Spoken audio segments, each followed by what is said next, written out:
Hello welcome to Aadan నేను Chaitya July 31 వచ్చేస్తుంది అంటే ఇన్కమ్ ట్యాక్స్ రిటర్న్స్ ఫైల్ చేసేందుకు ఆఖరి తేదీ కూడా వచ్చేస్తుందన్నమాట. ఈ డేట్ దాటితే ప్రభుత్వానికి పెనాల్టీ కట్టాల్సి వస్తుంది. కాబట్టి ఈలోగానే ట్యాక్స్ రిటర్న్స్ ను ఫైల్ చేసేసుకోండి. సాధారణంగా ఇన్కమ్ ట్యాక్స్ ఫైలింగ్ అంటే అదేదో పెద్ద ప్రాసెస్ అనుకుంటారు, కానీ సరిగ్గా చేస్తే 10 నిమిషాల్లోనే పూర్తయిపోతుంది.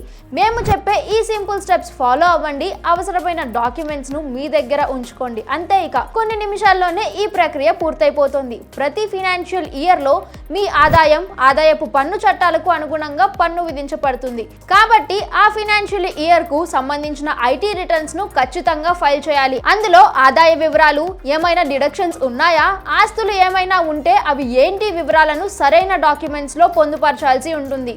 ఈ రిటర్న్స్ ను ఆన్లైన్ లేదా ఆఫ్లైన్ లో చేసుకోవచ్చు. ఇక ఆన్లైన్ లో ఈ ప్రక్రియ కేవలం 10 నిమిషాల్లోపే పూర్తయిపోతుంది. మేము చెప్పే ఈ సింపుల్ స్టెప్స్ ను ఫాలో అయిపోతే చాలు. ముందుగా www.incometax.gov.in సైట్ ను విజిట్ చేయండి. సైట్ లోకి ఎంటర్ అయ్యాక మీరు లాగిన్ అవ్వాల్సి ఉంటుంది. మీ పాన్ నెంబర్ మీకు యూజర్ ఐడి అవుతుంది. అలాగే పాస్వర్డ్ ఇంకా క్యాప్చాను ఎంటర్ చేయాల్సి వస్తుంది. ఫస్ట్ టైం రిటర్న్స్ ఫైల్ చేసేవారైతే లాగిన్ బదులుగా రిజిస్టర్ పై క్లిక్ చేయండి. ఆ ప్రాసెస్ కూడా చాలా సింపుల్ గా ఉంటుంది.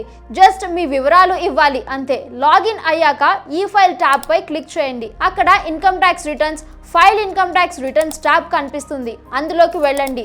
నెక్స్ట్ స్టెప్ లో అసెస్మెంట్ ఇయర్ ను సెలెక్ట్ చేయాలి. ఇక్కడ కరెంట్ ఫైనాన్షియల్ ఇయర్ ను ఇవ్వాలి. ఫైలింగ్ టైప్ ఆన్లైన్ లేదా ఆఫ్లైన్ సెలెక్ట్ చేసుకోవాలి. ఆ తర్వాత కంటిన్యూ మీద ప్రెస్ చేయండి.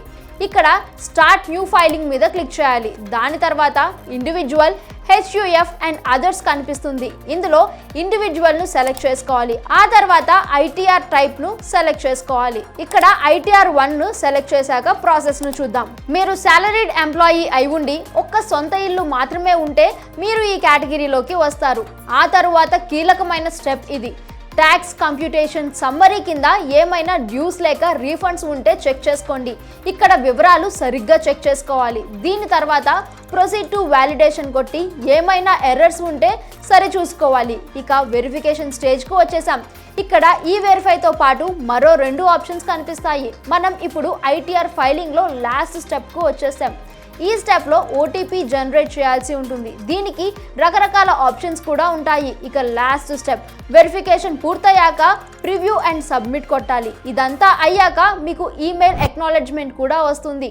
చూసారుగా ITR ఫైలింగ్ అనేది ఎంత సింపులో. ఈ స్టెప్స్ ఫాలో అయ్యి డెడ్ లైన్ లోగా మీ ITRs ను ఫైల్ చేసుకోండి.